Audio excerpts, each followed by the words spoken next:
मिले के बहाना कइले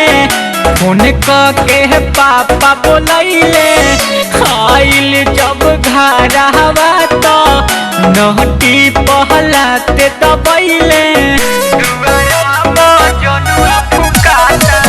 मिले के बहाना कइले फोन के पापा बोलैले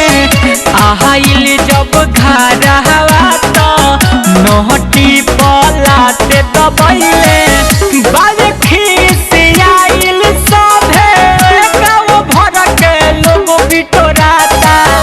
चीता पोकरा सुनल करी सजाता दुआरा जनुआ फुकाता चीता पोकरा सुनल करी सजाता दुआरा जनुआ फुकाता।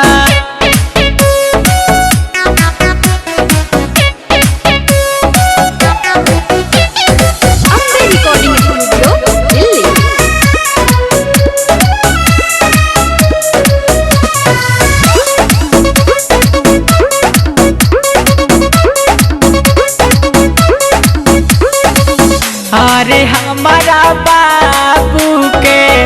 गलती ना रहुए भाई हमार बड़ा का उनका छाती पर मरुए अरे हमारा बाबू के गलती ना रहुए भाई हमार बड़ा का उनका छाती पर मरुए हम जननी घरावा में ओकरा से बात पूछाता चीता पोकरा सुनल करी सजाता दुआरा जनुआ फुकाता चीता पोकरा सुनल करी सजाता दुआरा जनुआ फुकाता।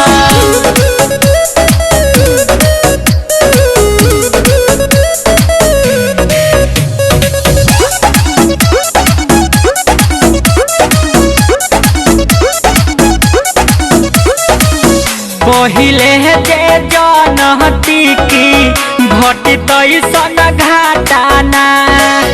लेके हम भाग जैती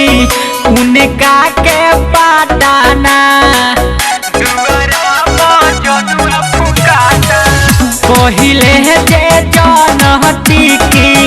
घटी तैसन घाटाना लेके हम भाग जैती उनका के पाटाना